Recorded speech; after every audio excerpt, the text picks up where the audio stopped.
Call Spark FM at 617-272-3387. 2 questions on this year's ballot will put more power in the hands of the people. Yes on 1 will give Boston residents more say on our multi-billion-dollar budget and how our tax money is spent. Yes on 3 says you want Boston to change from an appointed to an elected school committee. Boston is the only place in the Commonwealth denied this basic civil right. Vote yes on 1 and yes on 3. I'm Lisa Green, Bostonians for an Elected School Committee, paid for and approve this message. Hi, it's Tori DeVito. In every family, small conversations can make a big impact.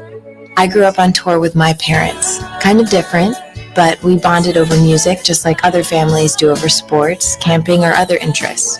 And we talked. Little everyday conversations from silly to serious that built a foundation over time. Honest conversations, like when my dad shared his experiences as an alcoholic. Your honesty about that part of your life gave me a sense of integrity that I wanted to uphold in my own life. And I was so grateful that you and Mom had become these sober, stable people who were always there for me. I wanted you to know from someone who's been in recovery more than 30 years now that hard work is what creates success, not alcohol or other drugs, whether it's music or anything else. I said it a lot, and I'm glad you took it to heart.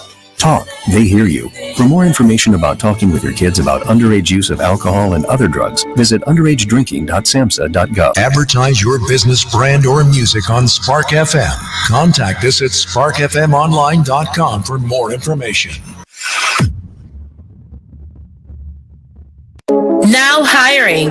Brook Charter Schools is a network of 5 public charter schools serving grades K through 12 in Mattapan, Roslindale, and East Boston. We believe in providing all students with a high-quality education by ensuring that they have great teachers who build strong relationships and challenge them daily. We are hiring for several immediate positions, including bus monitors, paraprofessionals, associate teachers, and more. Apply today to join our team through our website at ebrook.org. That's EBROOKE.org.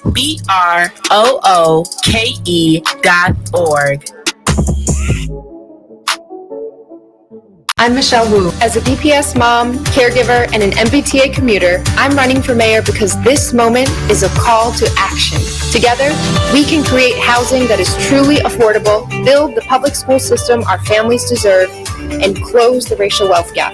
I've spent 10 years in City Hall, working in our communities to deliver bold change. That's how we know it's possible. I'm Michelle Wu, and I'm running for mayor, so together, we'll make Boston a city that works for all of us.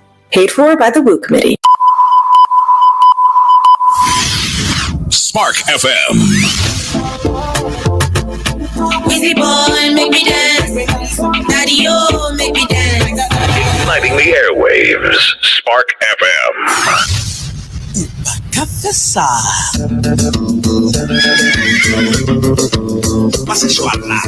Join us on Facebook and Instagram at sparkfmonline.com. Turn us up. Tell me how you want it, yeah. Call me and I'm on it. Spark FM.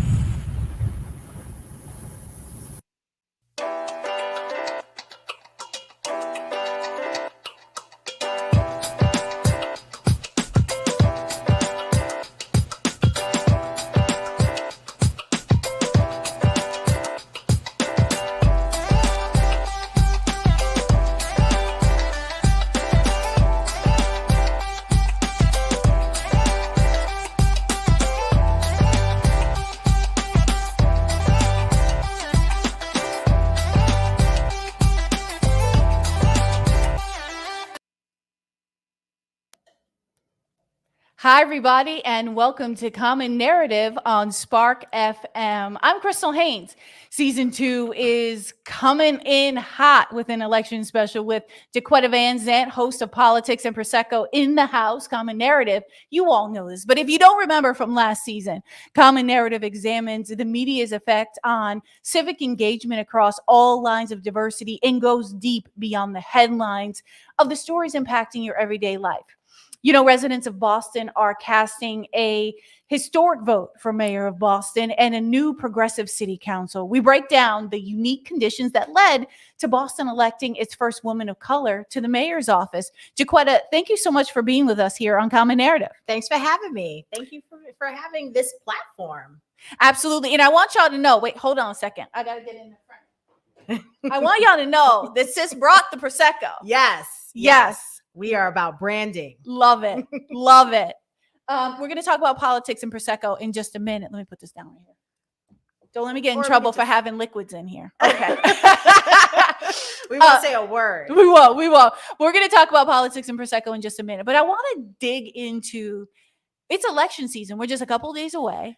And already I heard that there are some shenanigans that are happening with the mail-in ballots. So you got the two city councilors, Michael Flaherty and Ed Flynn, who's talking about how this temporary mailman threw away some ballots. And so they're like, if you didn't get your mail-in ballot, don't try it now. You have to go in and vote in person. What do you think about this? Because I know the mail-in system is relatively new for folks in Boston and in Massachusetts. So I think it's very scary because what we've done in the past couple of years is really encourage people, especially senior citizens outside of the pandemic, to civically participate by mailing in their ballots. And so when we have things like this happen and they're not addressed right away, it sends a message that mail-in ballots don't work or that we should be suspicious of them. So I'm looking to see if any of the two campaigns are going to either make a statement about it or address the issue once they become mayor and are in office. Yeah, so it looks like I was just getting a message here because it sounds like we didn't have, there was some issues, some technical issues. So I'm going to restart for folks at the top of the show. Okay. We're here with Common Narrative. I'm Crystal Haynes, season 2 coming in hot. Jacquetta Van Zandt from Politics and Prosecco is here, and we are breaking down this election cycle. This is a historic election season, and we're talking about electing the first mayor of color. I want to talk about the racial makeup for this race, though. Harvard Political Review, according to them, Boston has only ever elected a white man as mayor. And it has started with John Phillips in 1822, the last mayor being Marty Walsh, elected in 2014. There has been a 192-year succession of white mayors. And they've only ever been Irish American or Italian American. Well, let's be honest, that has been the makeup for Boston. Like we can't assume that that Boston has been diverse because it hasn't been. So, I mean, I think it's a very dangerous space for a lot of us to be in by saying like, oh, well, it's only been white men. That has been the makeup of the political structure here in Boston. We can't take that away from the Irish population or the Italian population who have put roots down here, as far back as to when it was Bay County. Outside of that, Boston has become diverse, but our voting power has not been at the top level. We still have a very poor, low voter turnout in communities of color, specifically the Black community. And if we broke it down into districts, District 7 is one of the lowest voting populations in the city. So if we're going to talk about diversity and we're going to be real about electing a person of color, a mayor of color, a woman, someone of LGBT that identifies as LGBT, we have to be real about the fact that our voters need to be held accountable for their lack of voting. Well, I want to talk about that because, for the first time we had a mayoral race. Well, most, if not all of the folks were people of color, right, in the primary. And then you had 2 Black women in Andrea Campbell and Kim Janey, who's the interim mayor now. And I think the thought was that Black folks are going to come out and they're going to vote and they're going to put a Black woman in this office. No. See, the issue with that was, so first of all, let me just give a shout out to Andrea Campbell and Michelle Wu for being bold enough to challenge the system. If you came in after that, I don't give you as many accolades because you came in and you were okay with the system. Now you want the system to change because you're running. But Andrea and Michelle were the first 2 out the gate to say, we're not taking this anymore. And we are going to come in and be bold and be proactive and run for office. So let me just start by saying that. Secondly, the problem with too many people of color running is that it does split the vote. And, look, we can Monday morning quarterback all day on Wednesday, and I already got my stuff lined up to say. But, I think what we saw was there still wasn't a push for people to come out and vote. Just because you're Black, just because you're a woman, does not mean that you automatically get my vote. I am not interested in the identity politics of it. I'm interested in what you've done and where you're going. And quite frankly, many of these people didn't have a record to run on. And so we held them accountable for that. And, we see who made it past the primary. We were talking about the Italian American and the Irish American population in Boston. Are they just more organized? No, the Black and brown communities. No, because Black and brown communities have been progressive. We've been growing our own food, selling our own clothes, and being radical before it was a cool thing to be. It's not that we're more organized. It is that we don't have a cohesive message. When you think about the voting block for this election, there are 3 different generations voting right now. Just as if there are 3 different voting blocks, 3 different generations in the workplace. You have boomers. Boomers vote based on identity. They vote along racial lines. They vote along gender lines. Why? Because this is a generation that has been scarred by this country on so many levels. And so their distrust is how they vote. They vote based on those things. You have African Americans of the boomer generation who are scarred by the civil rights movement.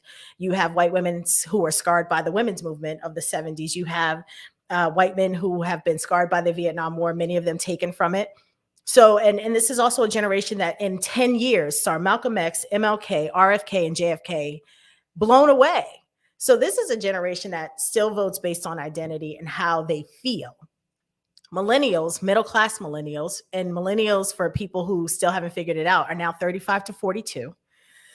They're getting married, having kids, buying homes, and they base their vote on values. What is this going to get me in the end? That is how millennials think. We're very transactional as a generation, which has its perks and it also has its distractions. That's true. And then you have Gen Z. Gen Z is an issue-based voting bloc. They are everything. We don't want to be labeled, but we're going to label ourselves. We're mad at everybody, but we're not angry at everyone.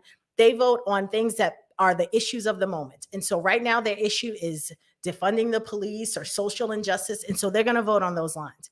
So until the candidates, no matter if it's on the local level, the state, or the federal, until they figure out how to message individually to those voting blocs, we're not going to have a cohesive message. Now, has that changed over the years? So I'm thinking of a Stacey Abrams. I'm thinking of the way we are organizing differently than before. Like, this is not your grandfather's election cycle. No. And it hasn't been for a while now. Yeah. Mm-hmm. I think what Stacey Abrams did differently was Stacey Abrams had built a coalition. She built a coalition of thought partners who understood what people were asking for. We haven't exactly done that in Boston. Why? Because everybody wants to be the chief thought partner. Yes. And that's not a good place to be. And an award and a write-up in the magazine. Absolutely. Yeah. And look, I think you should have as many, awards on your wall as possible. I'm not interested in things like that because those awards don't turn out votes. That's right. And that's the same thing with endorsements. You see a lot of people endorsing Michelle. And what Michelle should be cautious of is those endorsements, some are good and some people just have their own agenda. And when it's time to pay up, these people are going to want what they want. Mm-hmm. And then if she doesn't deliver, then they're going to turn against her. Same thing with Anissa. If you don't deliver on some of these things that you have told people you would do, there are certain folks in that endorsement block that are going to make you pay. And the squeaky wheel gets the oil. Mm-hmm. And a lot of these people use Facebook as their platform. So I don't think we're not organized. I don't think it is that we just don't have our stuff together. We just don't have a cohesive message and we don't build coalitions. And not everybody has to be at the table. Right. Some of us could be building it. Mm-hmm. Some of us could be waxing it. Some of us could be setting it. Like, you don't have to be at the table. We certainly need certain people there. Absolutely. Well, let's talk about some of these major issues. Like you and I co-moderated a forum with the Urban League of Eastern Massachusetts. Shout out Dr. Molly. Yeah. In Boston 25 and Yes. Partnership Inc. And it was a great forum. A lot of the questions are questions that the candidates had been asked before, but I don't know that the answers were anything that folks really hadn't heard before or feel like that they may deliver on some of those promises. And the reason, one of the things I bring up is mass and CAS. It seems like a lot of folks all of a sudden have plans on how to deal with this, but where were those plans 10 years ago when it was a problem? Yeah. Well, that's why one of the questions that was asked is, give us a tangible result of the things you've done while you've been in office. And let's be honest. If you don't live near mass and CAS, you don't care about it enough. I now live in Roxbury. I live 2 blocks from Mass and Cass. I could walk to Mass and Cass from my house. However, Mass and Cass isn't the issue. The issue is what the state did by cutting out services to people who were suffering from addiction or mental health. There's no accountability from the municipal office to the state office. And because of that no accountability, we now have Mass and Cass. What the city could say and what Michelle and Anissa, who are both at-large candidates, so Mass and Cass is their district, what they could say is, look, we didn't do our due diligence. We didn't think this was an issue, or it just wasn't a priority for us. That kind of honesty gets people like me who are still undecided to the ballot to say, okay, at least she has a plan. But nobody has said that. It's been a lot of, well, I have a plan for Mass and Cass, but there's no accountability. And I think now people want accountability. That's all. And that's simple. I liken politics to a lot of dating. If you do something wrong in a dating cycle with whomever it is that you're dating, an apology will get you so much further than you ignoring it as if it never happened. Yes. And I think that's the same issue with politics. Apologize and move forward. Don't sit there and act like, well, you'll get over it and I'm never going to mention it. No need to talk about it. No, there's a need to talk about it. I need to know why you didn't deliver. That's the issue. I'm thoughtful of the Long Island Bridge and that as a conversation. I remember, because I've been reporting in Boston for 10 years, a little bit over 10 years. And when when Long Island was closed and the bridge was going down or being demolished, folks were raising up the red flags, like where are we going to send people who are homeless? And how much can a Pine Street Inn or a different shelter absorb the homeless population? Do you think that added to this issue on Mass and Cass? I definitely think it does. But here's what Marty Walsh got right that everybody else keeps getting wrong. He understands the mindset of the state house because he was a state rep. I don't know specifically if that part of Dorchester was in his district. I don't know because Dorchester gets cut up so much. But he understood a lot of the psychology behind it, and he would go after those people at the state house. He understood how to talk to them. He understood what was being talked about in those back rooms. Because the city council hasn't built relationships with the state house, the at-large councilors in particular, they have no idea that they actually have to work in collaboration with the state. So I don't know. I mean, I don't know what Mayor Koch might do. I have no idea.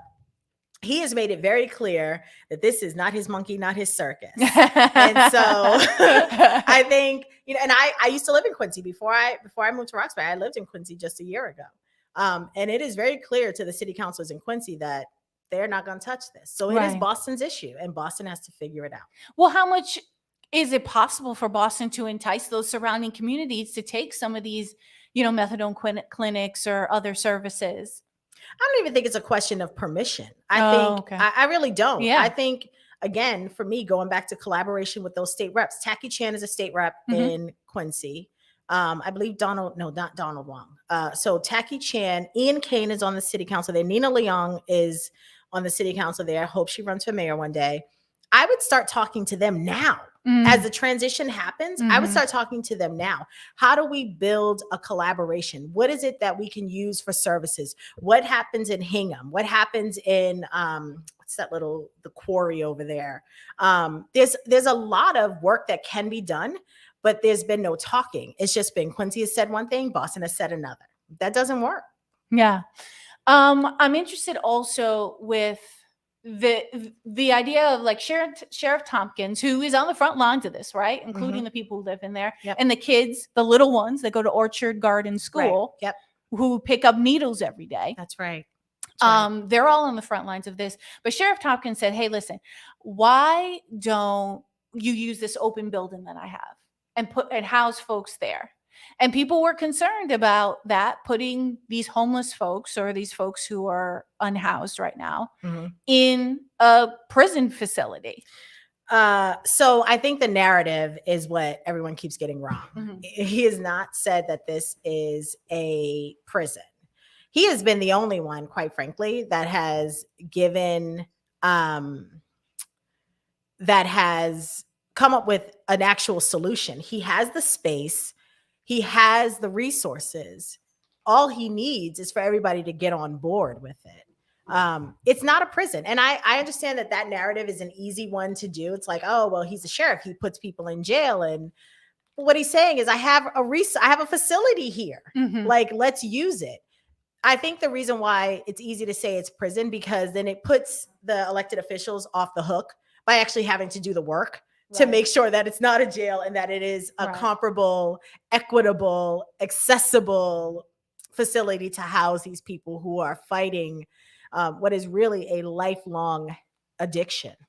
I mean, I think it also says something about the larger society, right? Like the idea that methadone mile even exists at all. The fact that they have all these tent encampment right there on Mass and Cass in a place like Boston where the incomes are high, the resources are high. We get often national attention by you insert like foundation. So I think it's also one thing that we have to be forward facing about is how does Mass and Cass exist in a place like Boston? Mass and Cass is just the amplified portion that we see. Yeah. There's a Mass and Cass in Hyde Park. There's a Mass and Cass in the South End. There's a Mass and Cass in Dorchester. That's the only one that's amplified. Why? Because it's right off the highway. It's right where a tourist section begins. So Boston doesn't want this stain on it. The fact that we're not actually talking about the broader aspect of addiction and where to house people, that is what's bothersome to me. There's a Mass and Cass in every part of this city. Another place for that is Blue Hill Ave. If you go down Blue Hill Ave at night, if you're not seeing hookers and hoes and all this, I've seen pimps. Like, yeah. Like, I have the combat zone moved from Tremont Street. Absolutely. And, I say this with the lens of a daughter of a retired cop. It's easy to recognize an element. And so Blue Hill Ave has that same element. It's just not amplified because Blue Hill Ave sits in a Black community. Mass and Cass sits in a part of the city that has hospitals and universities, and they don't want people coming there and seeing that because it doesn't retain talent. Yeah. I want to talk about the T. And I know that this has been, Michelle Wu, this has been her platform for many years, right? Following her on her social, she's like, this is what my commute is. When many city councilors took that pledge to commute to the work on public transportation, she kept doing it with her sons. And then when you hear about the investment in the T and then the conversation around the rate hikes, do you think that if someone who rides the T every day and that's their issue, they're going to automatically vote for Wu? No. So here's the thing with the T, because it just bothers me. I think it's a dope platform to have. So shout out to Michelle Wu for even being innovative and thinking about the T and the long-term effects of it. The T doesn't work. It just doesn't work. And so as I said, I lived in Quincy, so I would commute from Quincy into downtown when I worked at the State House. And if it was a snowy day, I don't care if it was a light dusting. And for those people who are not in New England, a light dusting is like 2 to 3 feet of snow. There's a light dusting. The T would shut down. Yeah. So they would raise the rates all the time, but we didn't have any new trains, or the trains that were new, there were like only 2 because we could only afford 2. So my issue isn't necessarily that those people will come out to vote for her. I think the issue of the T is it's not equitable. Yeah. The 28 goes from Mattapan into downtown, into Roxbury, and it takes 45 minutes to go 2.7 miles. 2.7 miles from Mattapan Square to Dudley Square. So if I am a frontline worker and I have to be at work and I miss a 28, because the other problem is the employees sometimes, they don't come in. There's a bus route that's late. You're now late for work. It is your only access into the city. There's no commuter rail that runs out of Mattapan. The Fairmount line doesn't go anywhere near Mattapan. And there aren't even enough equitable stops inside of Hyde Park. So I grew up in Hyde Park. I grew up right on Ready Avenue. And now that area is booming. I mean, it was always dope to me. But you know, now they're thinking about putting the commuter rail there. And I grew up on, you know, a middle-class street. Everybody was a homeowner there. So everyone had cars. We didn't have to take the T. But when I was in high school, I went to the O'Brien. So I would have to get up at 6 a.m. and take either the 24 or the 33 out of Hyde Park to Mattapan, get on the 28, take another half an hour ride into Roxbury. That's outrageous. And I don't think it's the issue of the T raising the rates. It's having equitable access to the T. And communities of color don't have that equitable access. So if that's her message, she needs to message it around equitable access as opposed to we need to just fix the T. Right. Well, I mean, is it feasible to make the T free? Because that's also one of the things that came up. And, you know, Anissa Sabi-George was saying, listen, we can't make the T free. We can't afford that. But advocates, including Michelle Wu, have said we can do it if we want to. So here's the thing. Politics lesson, people. Nothing in this country is free. No, it is not. You will pay for it eventually. Yeah. And making the T free will come out of someone's paycheck some other time. It's just like the stimulus check. That money ain't free, y'all. You're going to have to pay the piper on that. So I don't think it's making it free. I think having, you know, good service and people paying for good service is really what the conversation should be. It can't be free. We can't afford it. And this is right. We cannot afford it. And no one is being honest about where that money is going to eventually come from. It's the same conversation that people are having about evictions right now. There were plenty of people, including electeds of color, saying, don't pay your rent. We're going to put an eviction moratorium.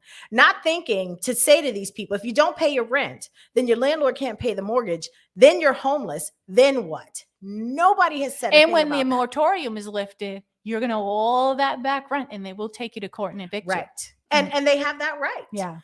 Because banks don't want to hear your excuse. They just want their money, and rightfully so. And so I think, you know, this is what I'm starting to see more of in politics. People are saying the right things, but they stop the conversation when they know they actually have to go a little bit further. The question around evictions or making the T free is what happens after? What comes next? My boss has he's a process guy, you know, step 1, step 2, step 3, step 4, step 5. I am macro.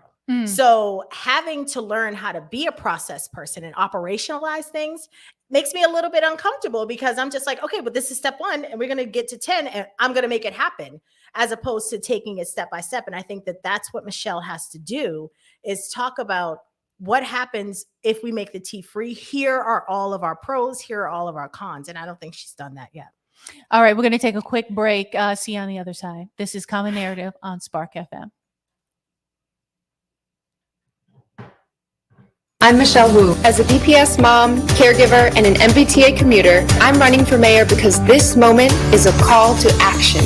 Together, we can create housing that is truly affordable, build the public school system our families deserve, and close the racial wealth gap.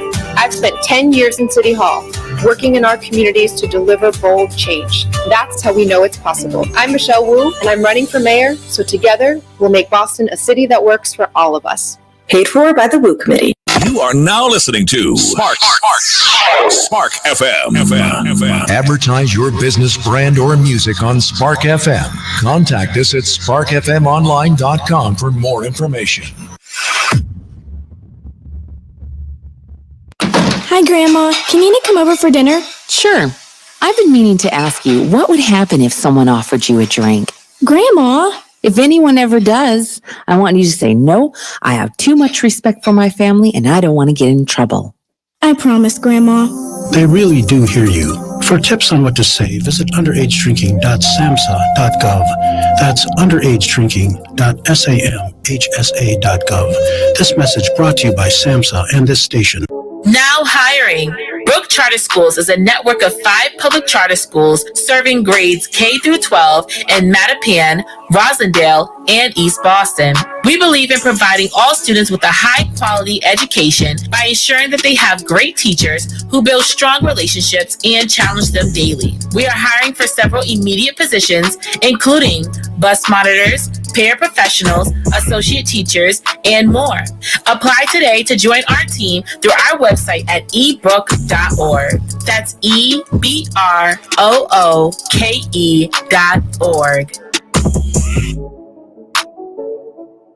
When it comes to vaping, the truth can get clouded. So let's make it clear. Vaping is not safe for youth. Because vaping can put microscopic particles into your lungs and dangerous things like metals into your body. And nicotine, which can harm a person's brain development through their mid-20s. With appealing flavors, high nicotine levels, and lots of promotion on social media. Many kids think vaping is harmless, but it's not. So talk to your kids about the risks of vaping. Because when you talk, they hear you. Learn more at underagedrinking.samhsa.gov. Greater Rosendale Medical and Dental Center provides primary care for your whole family. We are currently accepting new pediatric and adult patients and offer same-week appointments, as well as Spanish-speaking providers. Call us at 617-323-4440 to schedule your appointment today. Visit our website at www.rosendale.org and our Facebook at www.facebook.com/Greater Rosendale for more information.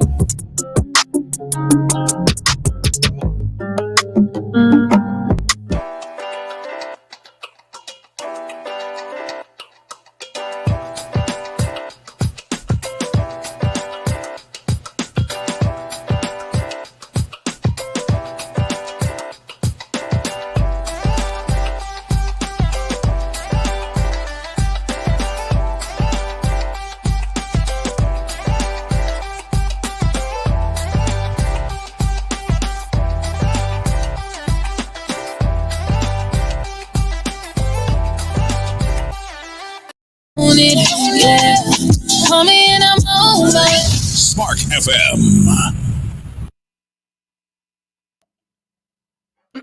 All right, everybody, we are back. Common Narrative on Spark FM. Thank you, everyone, for joining us here today. We are here with Jacquetta Van Zandt of Politics and Prosecco. Listen, I'm going to pull the bottle over.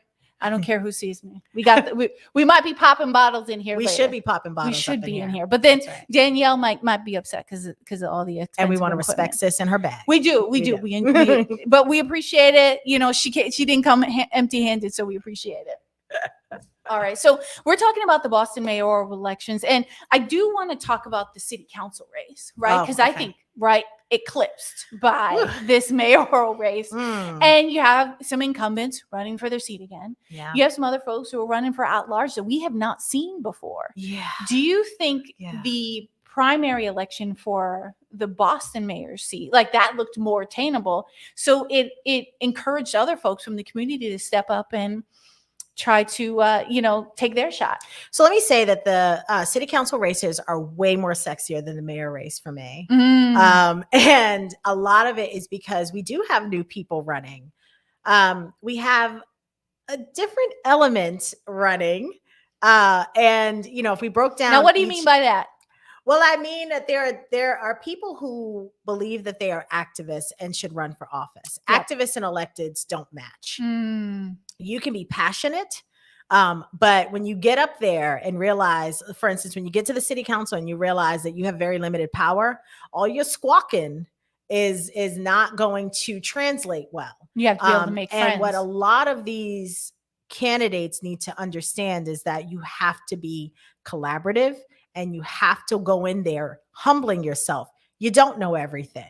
As a staffer at the White House, on Capitol Hill, on Beacon Hill, what I know is that the staff are the smartest people in the building. Your elected can be smart, but it is the people who are writing the policy, people who are researching the legislation.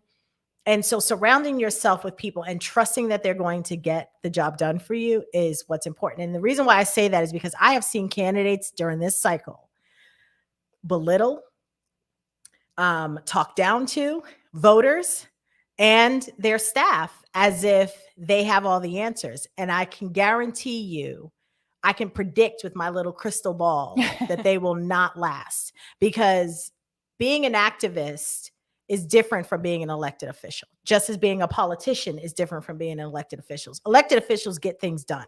Politicians talk about getting things done. There's a difference. So when we're talking about this race, you have a mixed bag of folks then. So, I mean, there are definitely some standouts, right? Like David Halbert, standout candidate.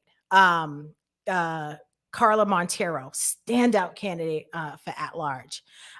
They are going to bring the heat for sure. You know, when you talk about the different districts, you see people like Kendra Hicks stepping up. I don't know Kendra, never met her a day in my life. I like what she has to say. I think that she has some room to grow, just as all of them do. When you think about District 7, you have Tanya Anderson running against Roy Owens. You know, District 7, whomever takes that seat, whether it's Tanya or Roy, that district needs so much attention because, again, it is the lowest voting district. It is also the district that is least given resources.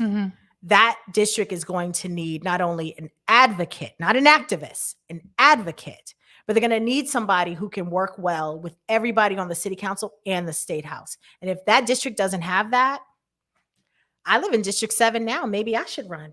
I mean, you heard it here first. Hey, why not? So do you think that this will then affect the decision making of the city council by having some of these folks in the seats? Now, the council's already extremely progressive already. I can't imagine it getting more progressive, but I actually don't think the city council is progressive at all. Really? Okay, no, tell me. And so let me just bring it back to the question. I think it's ballot 1, the ballot question 1, which is about the budget. The reason why I would be voting no against this is because giving people the power for the budget could screw up our bond rating. And I don't think people are talking about that enough. And I'm almost sure many people don't even know what the bond rating is. Now, I only happen to know about the bond rating because I worked for Dr. Spicer as her senior advisor. So I understood how bond ratings work. But Dr. Spicer being the first Black mayor. The first Black elected popular mayor. Yes. And yours truly helped her get there. Love it. But I don't think the city council is progressive because a lot of them came at a time where we were in the middle of a presidential race, or we were gearing up for one.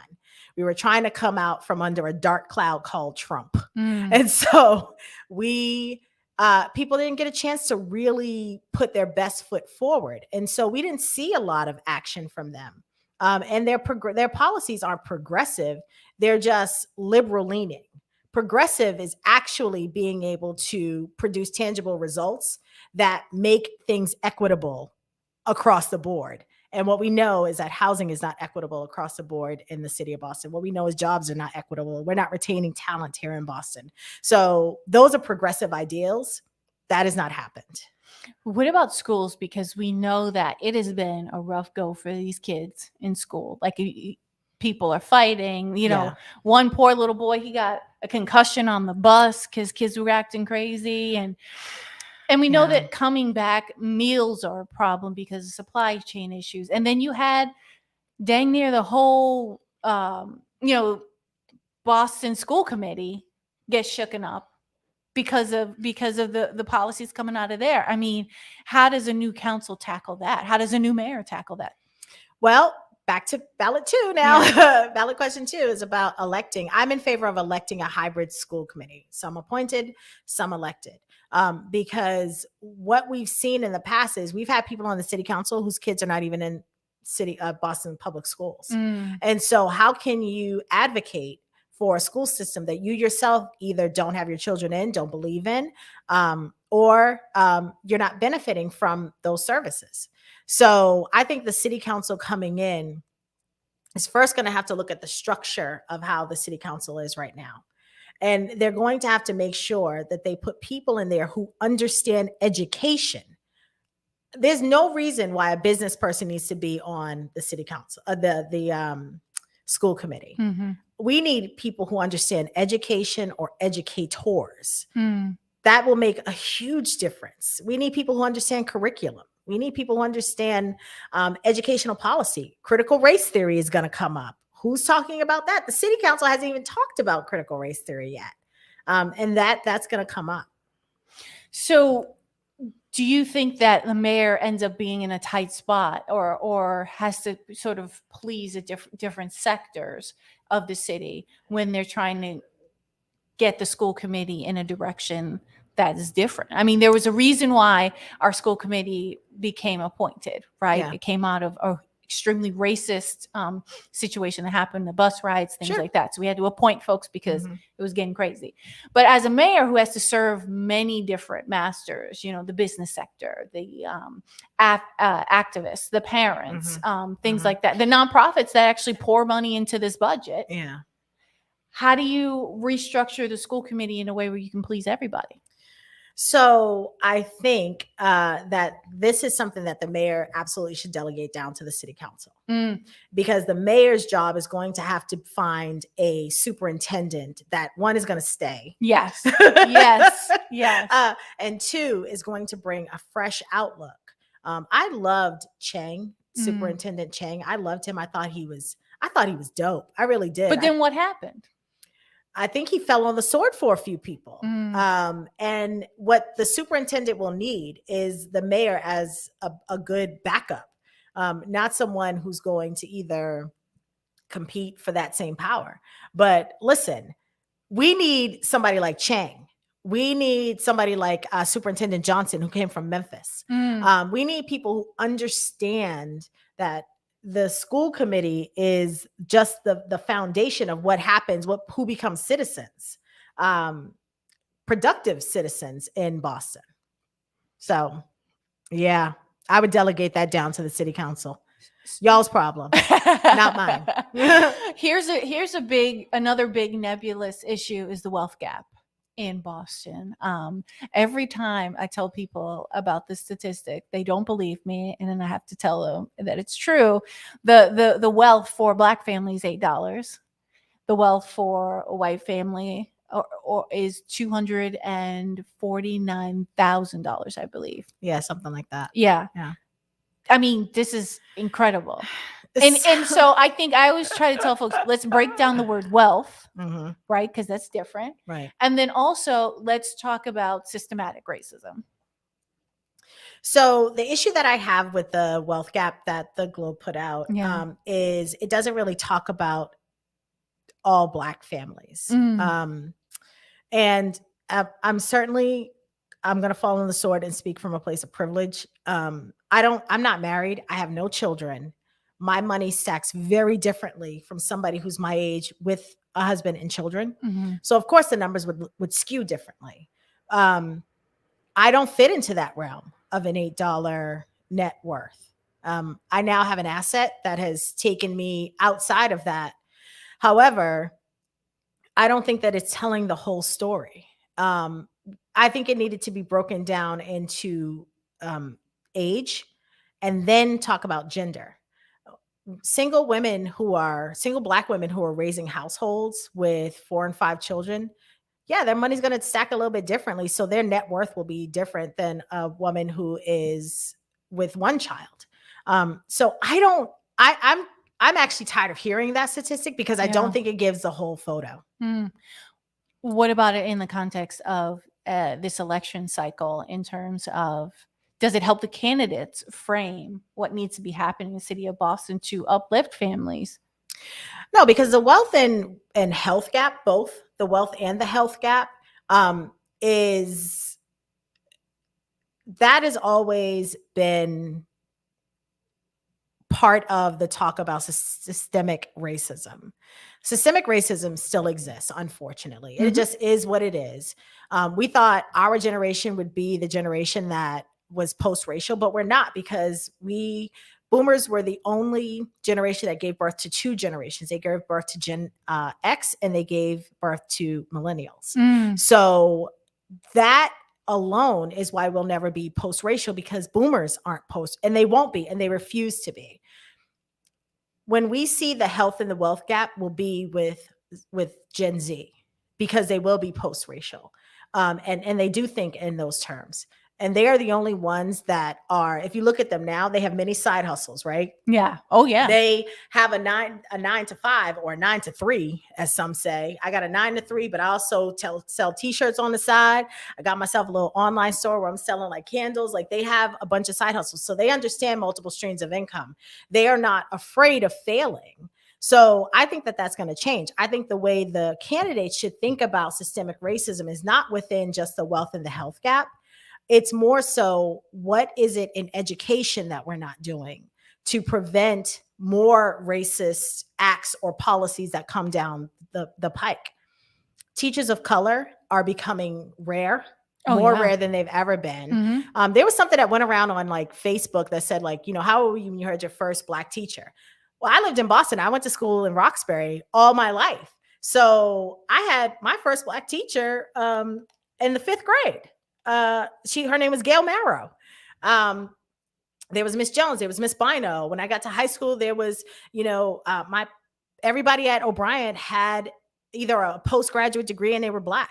So I didn't experience that. However, if you grow up and you went to Metco schools, that might be your story. But the educational resources were different. And so you might have had an advantage if you went to a Belmont High or a prep school somewhere. So I think that they need to think about it in terms of education and systemic racism that way. And that will lay the foundation in how they roll out policies, in my opinion. So as we look towards the future, what do you see as races, the next mayoral race looking like? What do you see as the next city council race looking like? Like, are we going to see another wave of progressive folks of color? Or are we going to see the pendulum swing back because we elected Barack Obama and then we elected Donald Trump? So let me just say, millennials elected Barack Obama, not a we. And I definitely, there will always be a Donald Trump. Donald Trump is a Strom Thurmond of our generation. I'm sorry, not Strom Thurmond. The brother who was shot in the back. I can't think of his George. Oh God, I can't think of his name. He was the governor of Alabama, but he ran for president and was shot in the back. So there will always be Donald Trumps. I think the racial makeup of whomever runs for mayor next time, I think we will see the same thing. It will be more women of color stepping up as opposed to men of color. So what we need to do is amplify and build a platform for brothers to feel like they're a part of the civic process and that they have a voice at the table as well. I think you'll see a lot of these ambitious candidates that are running for city council step up and want to run for mayor. We should be in a space where we're challenging the current incumbent. We should not be asking for permission to run. We should not wait our turn. If something isn't going right, you change it. And I think that that's what we should do. Do you see this happening in other small cities and towns? Like, I'm thinking of, I live in Arlington, and I was like, okay, and there's not a lot of brown folks here, but let's get involved in city government and town government. And let's see how we change that from the inside out. And the biggest lesson I learned was there was space for movement there. Like, it had been run a certain way for so long that those folks, the boomers, they were dying off. They're like, I don't have energy for this. We don't even have a website together. Can you do this? And so I'm thinking, folks are moving to out farther and farther. And I found that the halls of government were wide open because they're like, do you know how to work a computer? Do you know how to do? I'm kidding. That's no. But you know what I mean? Like, they were open to new energy. Yeah. That's what they want. They want the energy. And so it allows for a space for people of color, families of color to get involved in politics where they hadn't been. Massachusetts isn't exactly as liberal as people think it is. Mm. So we have a ways to go when we talk about diversifying our electorate. I often feel bad that we put a lot of pressure on Ayanna Pressley to be our voice. Yes. And she's the only person up there. Someone else needs to run for Congress. And listen, I'm not saying run against her because that I ain't having. But we certainly need to send her some help. She can't carry this load alone. It's not fair to her. It's not fair to us because she won't be able to get everything done. Right. And some things will fall through the cracks and then it's going to be a whole blame game. So I think what we should do is we need, like I said, back to our table, we need a table of people, of thought partners who put in place a timeline or a pipeline. Okay, Crystal, you're going to run for Arlington School Committee in 2 years. But in order to do that, I need you to go to Framingham and support Mayor Spicer and build up a base. Okay, Mayor Spicer, now your term is up in the next 4 years. What I need you to do is start building out people for that Senate seat. Bring in the Metro West. How many other people do we, that's what we need. What we have right now is people working in silos. I live in Boston. I'm only going to worry about Boston. When Boston politicals talk, I do not listen because if you can't walk into Springfield and have Justin Hurst tap you and say, I need you to get this done, then you don't know politics. Politics is not just the 6 blocks from your door. It's the entire Commonwealth. If you're talking about Black police brutality and you're not talking about DJ Henry, please stop speaking to me because we had a Mike Brown here and his name was DJ Henry. So I don't think that we are being cognizant that we're not having long-term conversations about politics, which is exactly what a lot of people do anyway. This is what the Republicans do so well that Democrats haven't figured out. A Republican will say, okay, I'm 6,003 years old. I'm going to die. And I'm going to tap Jimmy, who works in my office. Jimmy, you're going to run for my seat. You're going to come with me to every event. You're going to get on every podcast, every interview. You're going to be there because you're going to run and I'm going to make sure you win. Jimmy then wins. And it's just a continued rhetoric of the previous person. That's what Republicans do so well. Democrats will die in the seat. They don't care. They will die in the seat. And we need new young blood. I don't want to come across as an ageist because we want to respect people who have put skin in the game, but no one is good at their job 20 years in. Nobody, which is why we have term limits. And that's the other conversation that we have to have. Yes. Congress is never going to approve term limits because who wants to be like, yeah, fire me in 2 years. It's great. None of that.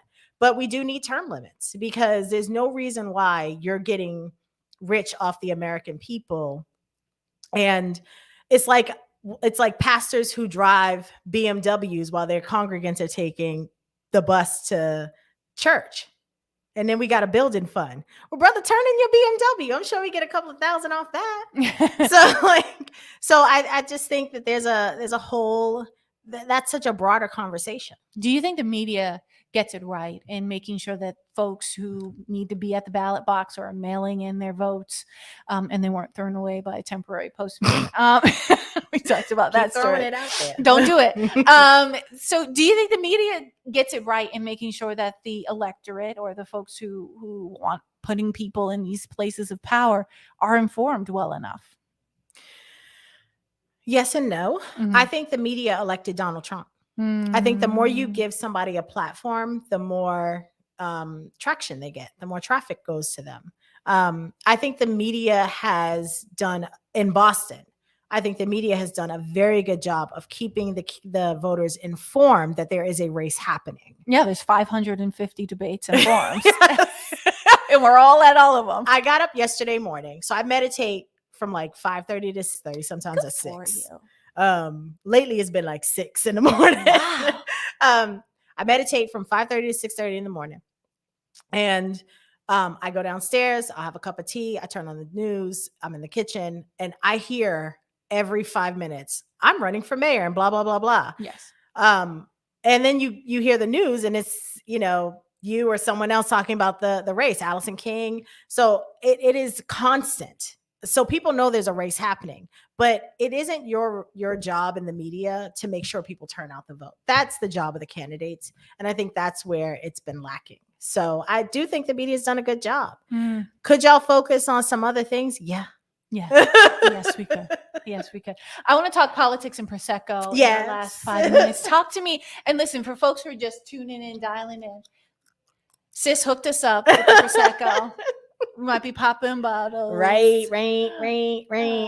So do you see those moves, y'all? You see these moves? See? Terrible. So I'm here I'm for an it. elder millennial. So let me do the butterfly in here. Listen, it's a bop. The bop. For yeah. sure. But I want to talk about Politics and Prosecco. Politics and Prosecco airs weekly, or you do not. Tell me about what you're doing. So Politics and Prosecco is Fridays at 6 p.m. on Facebook Live, and I am uploading all of the videos into YouTube now. I'm trying to get it into like a podcast system. But what I do is I utilize my platform to inform and educate voters who may not be paying attention, who may not be as astute in politics as, someone who is on CNN. Or I help to break things down for people because politicians love using a lot of jargon that makes absolutely no sense to anybody, myself included. And so I try to, make it relatable to people. And that's what I've been able to use my platform to do. It's got quite a following. It's afforded me other opportunities like this and to be on NECN, and I was on Fox, and I'll be on NBC 10 on Tuesday, live doing election commentary. Love it. But it's a great space, and we're not a gotcha show. I'm not here to humiliate people. I'm not here to intentionally call people out. I use the platform to make people feel comfortable so that they can come and talk to me. And a lot of these people were my friends before they were elected officials. So it makes it easier for them to come on. And politics can be so dense too. That's the thing. Like, you need That's why we had the Prosecco. Right. Yes. Yeah. But you need someone to kind of like be the Sherpa for you. Like, here's how this goes. Yeah. And it's a fun show because we not only just talk about politics, but I ask the politicians things about them that people may not know that also makes them relatable. One of the shows we did with Anissa that kind of got a lot of attention was when she was in the primary.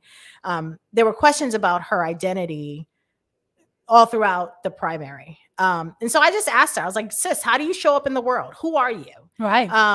And, to be honest, she was very authentic in her answer. Whether people accepted it or not, it was her truth. And that's what I was trying to tell the viewers. We don't have to identify. If she identifies that way, that's her business. It's her truth. And we have to respect that. But we also have to quell the conversation because this is much bigger than how she identifies. Right. For me, at least. Right. It was an issue for me at first because as a Black woman, I understand how people utilize our space to get ahead. And that's not cool. And I've expressed that to her. Same thing for Michelle Wu.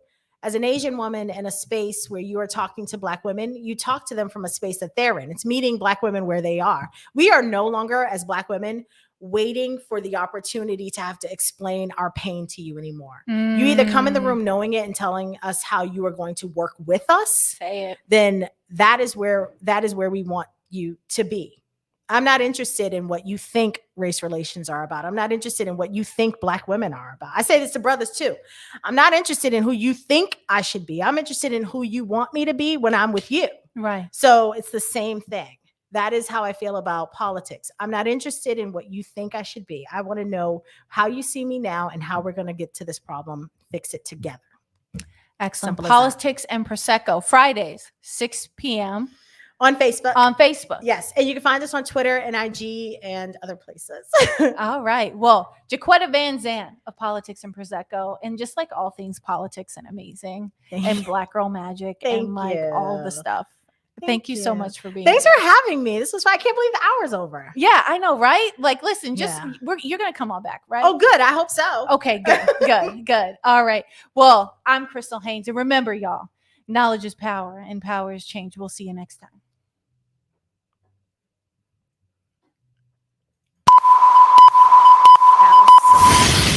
Spark FM.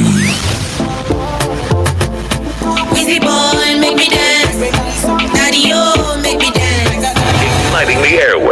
Spark FM.